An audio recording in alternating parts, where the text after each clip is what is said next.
बिस्मिल्लाहिर्रहमानिर्रहीम। अस्सलामु अलैकुम। Welcome to my channel. Students, I hope are you very well. तो आज हम अपनी नई वीडियो के साथ हाजिर हुए हैं। इस वीडियो में हम जानेंगे, सीखेंगे कि लॉज ऑफ एक्सपोनेंट्स और लॉज ऑफ पावर क्या होते हैं। तो सिंपली इस लॉ ऑफ एक्सपोनेंट और लॉ ऑफ पावर के हमारे पास 5 लॉज हैं। तो सबसे एक एक करके हम उसे सीखेंगे कि जानेंगे कि ये लॉज हमें क्या कहना चाह रहे हैं और ये लॉज किस तरह अप्लाई होते हैं क्वेश्चन पे। तो सबसे पहले हमारे पास क्वेश्चन लॉ नंबर 1 है हमारे पास, law of product of power. तो law of product of power हमारे पास क्या है? तो सिंपली मैं सबसे पहले आपको बता देता हूँ कि law of product of power क्या है। कोई भी दो वैल्यूज, कोई भी दो नंबर आपस में मल्टीप्लाई हो रहे हो और उनकी जो बेस है वो सेम हो, तो उनके जो पावर्स होते हैं वो ऐड हो जाते हैं। कैसे? तो एक एग्जांपल लेते हैं। हमारे पास ये a है, मल्टीप्लाई बाय a। तो ये दो वैल्यूज है, दो नंबर्स है, वेरिएबल्स है, ये आपस में क्या हो रहे हैं? मल्टीप्लाई हो रहे हैं। और जहां पर भी हमारे पास प्रोडक्ट है तो समझ लिए वहां पर हमारे पास मल्टीप्लाई हो रहा है, और जहां पर हमारे पास क्वोशिएंट आ जाए तो वहां पर हमारे पास डिवाइड हो रहा है। तो लॉज ऑफ एक्सपोनेंट्स में और लॉज ऑफ पावर में यही होता है कि हमारे पास जहां पर हमारे पास मल्टीप्लाई हो रहे हैं और जहां पर हमारे पास डिवाइड में लॉज ऑफ एक्सपोनेंट और लॉज ऑफ पावर वहां पर अप्लाई होते हैं, मल्टीप्लाई और डिवाइड में। तो इसी तरह हमारे पास जो लॉ ऑफ फर्स्ट लॉ है, law of product of power, तो इसमें हमारे पास कह रहा है कि जो दो वेरिएबल या कोई भी दो नंबर जो आपस में मल्टीप्लाई हो रहे हो और उनके जो बेस है, जैसे हमारे पास ये जो a है और ये भी a, ये दो बेस है, ये तो दोनों सेम है, यहाँ पर भी a है, यहाँ पर भी a है, दोनों बेस सेम है और इनकी जो पावर्स हैं वो 1 है। दोनों दो वेरिएबल्स वो आपस में मल्टीप्लाई हो रहे हैं और उनके जो बेस सेम है, तो उनके जो पावर्स होंगे वो हमारे पास क्या हो जाएंगे? ऐड हो जाएंगे। जैसे a पे पावर 1 है और इधर भी 1 है, तो 1 प्लस 1 हो जाएंगे, तो इज इक्वल्स टू हमारे पास a की पावर हो जाएगी 2। तो ये हमारे पास का आंसर है। दो वैल्यूज, दो नंबर जो आपस में मल्टीप्लाई हो रहे हो और उनकी बेस सेम हो, तो उनके जो पावर होते हैं वो ऐड हो जाते हैं। तो डिवाइड में ऐसा नहीं है। डिवाइड में हमारे पास जो इनके पावर्स होते हैं वो माइनस होते हैं। मल्टीप्लाई में हमारे पास इनके जो पावर्स होते हैं वो ऐड होते हैं। तो इसकी एक और एग्जांपल ले लेते हैं। जैसे कि हमारे पास a अपॉन b है और multiply by c upon d है।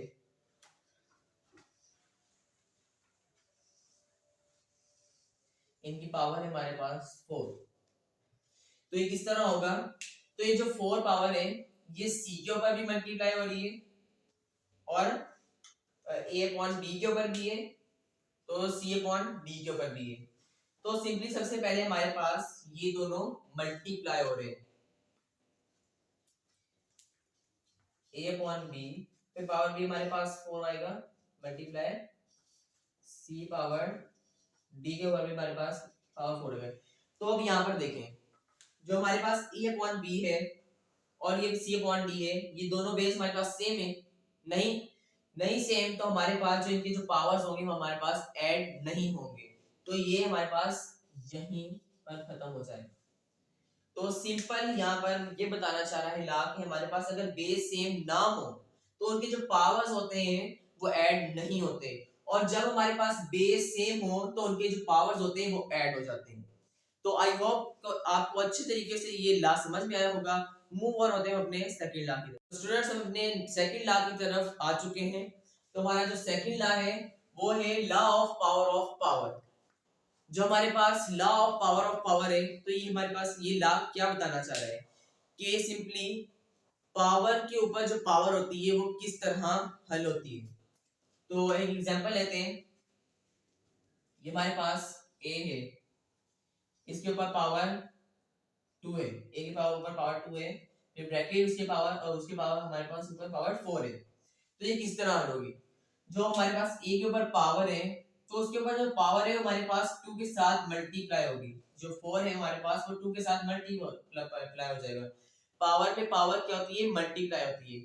तो हमारे पास a के ऊपर जो पावर है वो हमारे पास 4 है, तो जो 2 है वो हमारे पास 4 से मल्टीप्लाई हो जाएगा। तो यही लॉ सेकंड लॉ हमारे पास यही बता रहा है कि लॉ ऑफ पावर मतलब किसी भी वेरिएबल या किसी भी नंबर के ऊपर जो पावर आती है उसके ऊपर जो पावर आ जाती है तो वो आपस में मल्टीप्लाई होती है। कैसे? अभी हमारे पास a है तो वो 2 से मल्टीप्लाई होगा 4, 2 मल्टीप्लाई होगा 4 तो हमारे पास हो जाएगा a के ऊपर 2 4 सा 8।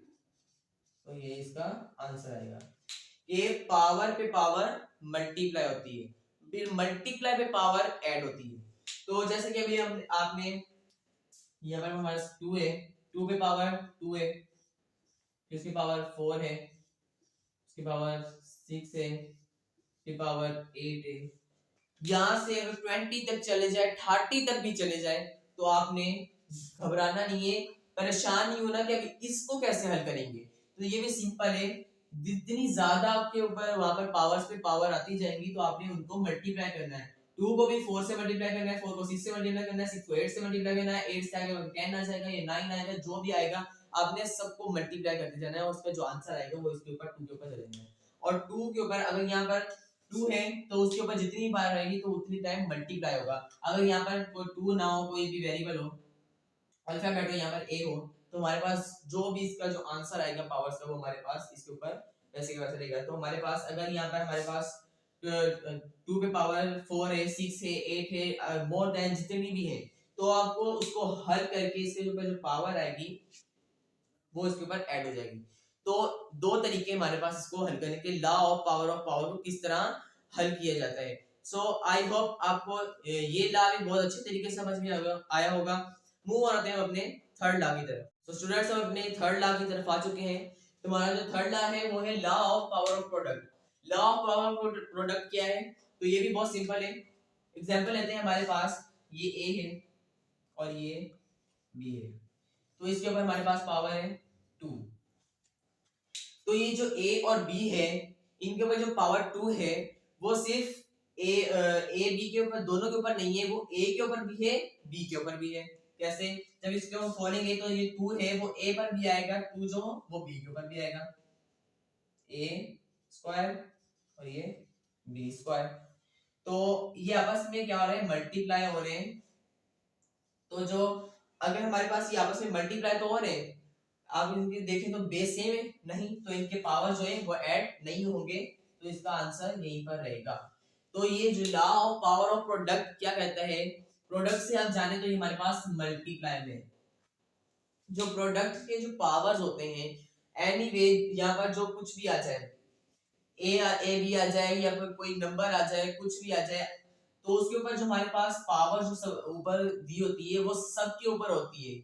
यहाँ पर कुछ भी हो, एनीथिंग कुछ भी हो, तो यहाँ पर ए बी हो या 1 2 हो, नंबरिंग हो, कुछ भी हो, तो जितने भी वेरिएबल्स होंगे, जितने भी नंबर्स होंगे, तो तमाम के ऊपर, ऑल्स के ऊपर ये जो स्क्वायर है हमारे पास उसके ऊपर आएगा।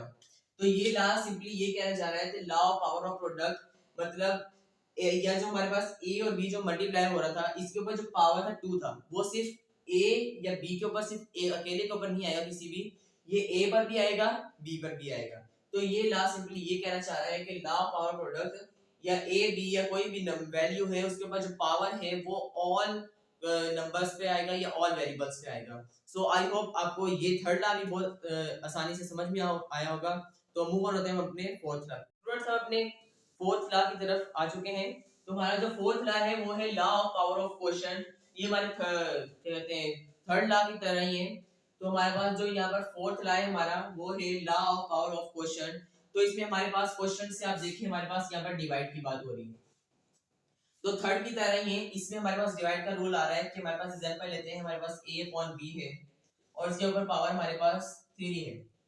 तो ये जो पावर 3 है वो सिर्फ a पर नहीं आएगी या सिर्फ b पर नहीं आएगी, वो और ये होल है हमारे पास, ब्रैकेट्स लगे हुए हैं, तो उसके ऊपर हमारे पास जो 3 है पावर जो है वो a पर भी आएगी, b पर भी आएगी। जब इसके हम ब्रैकेट्स हटा देंगे इस तरह, यहाँ पर करते हैं a अपॉन b, तो यहाँ पर a पर भी क्यूब आ जाएगा, b के ऊपर भी क्यूब आ जाएगा। तो ये इसका आंसर है। तो सिंपली हमारे पास law of power of question ये कहना चाह रहा है कि हमारे पास कोई भी वेरिएबल्स, कोई भी नंबर, तो उसके ऊपर जो पावर है ये डिवाइड में है। ये हमारे पास जब अपॉन में वैल्यूज आ जाती हैं, डिनोमिनेटर नोमिनेटर आ जाता है हमारे पास, तो उसमें भी हमारे पास यही रूल अप्लाई होता है कि law of power of question जो है, तो उसका जो हमारे पास a अपॉन b है हमारे पास, तो इसके ऊपर पावर 3 है वो सिर्फ या अकेले a के ऊपर भी नहीं आएगा या फिर अकेले b पे नहीं आएगा, तो हमारे पास तमाम के ऊपर आएगा, a अपॉन b दोनों के ऊपर आएगा, a क्यूब b क्यूब। तो आई होप आपको फोर्थ लॉ भी बहुत इजी लगा होगा और बहुत अच्छे तरीके से समझ में आया होगा। मूव ऑन करते हैं अपने फिफ्थ लॉ की तरफ। तो अपने फिफ्थ लॉ की तरफ आ चुके हैं। हमारा जो फिफ्थ लॉ है वो है law of quotient of power. Law of quotient of power ये हमारे पास फर्स्ट लॉ का अपोजिट है। फर्स्ट लॉ में हमारे पास मल्टीप्लाई में था, तो के law of product of power था, इसमें हमारे पास law of quotient of power है। तो वहां पर जो प्रोडक्ट था तो हमारे पास मल्टीप्लाई में था, तो इससे लॉ था, और यहाँ पर हमारे पास क्वोशिएंट है तो यहाँ पर हमारे पास डिवाइड में है। तो ये बहुत इजी लॉ है, तो इसलिए हम करके दिखाते हैं।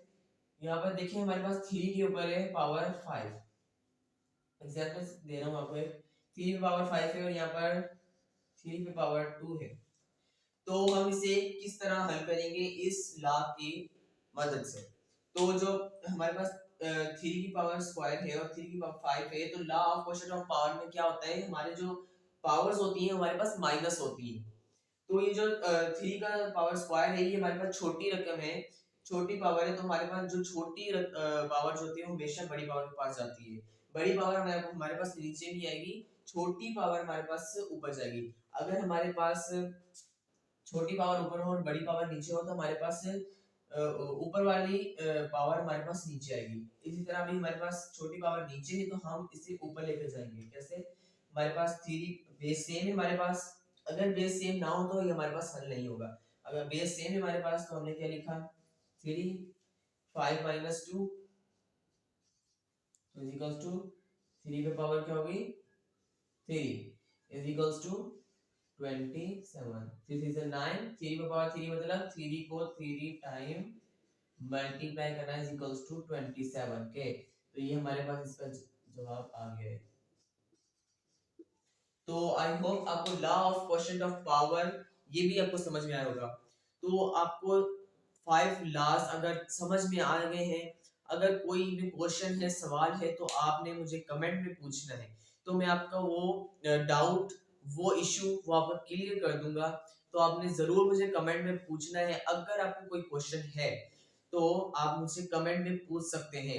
आपने परेशान नहीं होना है, आपने घबराना नहीं कि मैं उसे कि मैं कमेंट करके क्वेश्चन करूं या ना करूं। तो आपने कमेंट करना है, मुझसे क्वेश्चन पूछना है। अगर कोई भी आपके जहन में सवाल आता है, कोई भी आपको डाउट अभी तक क्लियर नहीं हुआ है, तो आपने मुझे कमेंट में पूछना है कि सर ये मुझसे सवाल नहीं हो रहा, आप मुझे दोबारा बता सकते हैं कि किस तरह होगा। तो मैं आपको व्हाट्सएप नंबर मेरा जो है वो मैं आपको बताऊंगा, तो आपने उस पर मुझसे रब्ता करना है, तो मैं आपको जरूर ये क्वेश्चन समझाऊंगा। तो आपको कोई भी सवाल समझ में ना आया हो तो आपने मुझसे कमेंट में पूछना, मुझे बताना है कि सर मुझे ये सवाल नहीं आया। आई होप आपको ये आज की वीडियो अच्छी लगी होगी और आपको ये सारी एक्सरसाइज सारे 5 लॉज समझ में आए होंगे। यही 5 लॉज हमारी एक्सरसाइज 1.4 के ऊपर कंटेन करती है। तो आई होप आप को ये एक्सरसाइज समझ में आई होगी और आपको 1.4 की इसी 5 लॉज को प्रैक्टिस करते हुए आपने 1.4 की भी प्रैक्टिस करनी है। खुद से करके देखना है कि आपको 1.4 आती है। तो स्टूडेंट्स, आई होप आपको आज की ये वीडियो अच्छी लगी होगी। तो हमारे चैनल को सब्सक्राइब करें, लाइक करें और बेल आइकन पर क्लिक करें, ताकि आने वाली हर वीडियो, हर सवाल आप तक पहुंच सके। यहाँ तक के लिए अल्लाह।